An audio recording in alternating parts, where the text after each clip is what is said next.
இன்றே டவுன்லோட் செய்து உங்கள் ஃபேவரட் ஷோக்களை என்ஜாய் பண்ணுங்க.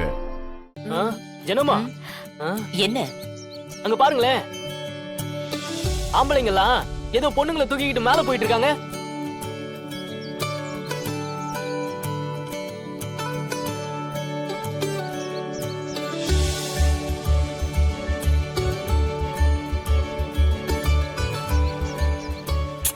அது ஏதோ ஒரு பொண்ணு இல்ல, அவங்க வைஃப தூக்கிக்கிட்டு மலை ஏறுறாங்க.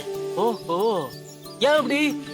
டேய், எதுக்கோ தூக்கிட்டு போறாங்க, உனக்கு இதெல்லாம் தேவையா? இரு சிபி, ஒருத்தவங்க தெரியாம கேள்வி கேட்கும் போது தெரிஞ்சவங்க பதில் சொல்லணும். யாருக்கெல்லாம் பொண்டாட்டி மேல சுத்தமா அன்பு இல்லையோ, பிடிக்கலையோ, அப்புறம் சண்டை வருதோ, அவங்கெல்லாம் அவங்க பொண்டாட்டியை தூக்கிக்கிட்டு மலை ஏறணும். அது இந்த கோவிலோட நடைமுறை. இது ஒரு பரிகாரம். ஜானு, இது என்ன போங்கா இருக்கு? எந்த ஒரு பரிகாரம் இது? லவ் இருக்கிறவங்க தான் வழக்கமா இதெல்லாம் செய்வாங்க. மச்சான், வாங்க வாங்க வாங்க, உங்களுக்கு எப்படி இதெல்லாம் தெரியும்? டேய், எத்தனை சினிமால பாத்துருப்போம். பொண்டாட்டியை வெறுக்கிறவன் எவனாவது தூக்கிட்டு படியில ஏறுவானாடா? இங்க பாரு மச்சான், லாஜிக்கலா கரெக்டா தான் இருக்கு. ஆனா ஜனமா தப்பா சொல்லுவாங்களா? நீ ஏன் சொல்லு.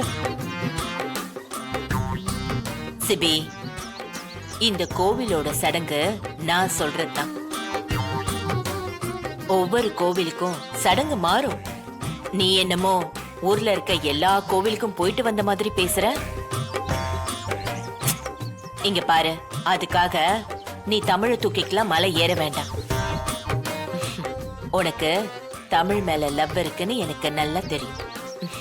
சரி சரி, இதெல்லாம் நீ செஞ்சுட்டு கஷ்டப்படாத. ஜானு, யார் சொன்னா? தமிழ், நீ வா. இந்த பாரு மச்சான், வேணாண்டா. லவ் இல்லாதவங்க தான் பொண்டாட்டியை தூக்கிட்டு மேல ஏறுவாங்க. இப்ப நீ இந்த பரிகாரத்தை செஞ்சுட்டேனா, அது சாமிக்கு பிடிச்சு போய் நாளை பின்ன அந்த சாமியை உன்னை பிரிச்சு வச்சிருச்சுன்னா, அப்ப நான் அதை செஞ்சே ஆகணும். என்னமோ போடா. தமிழ் வா. தமிழ் தமிழ் தமிழ் தமிழ் வா.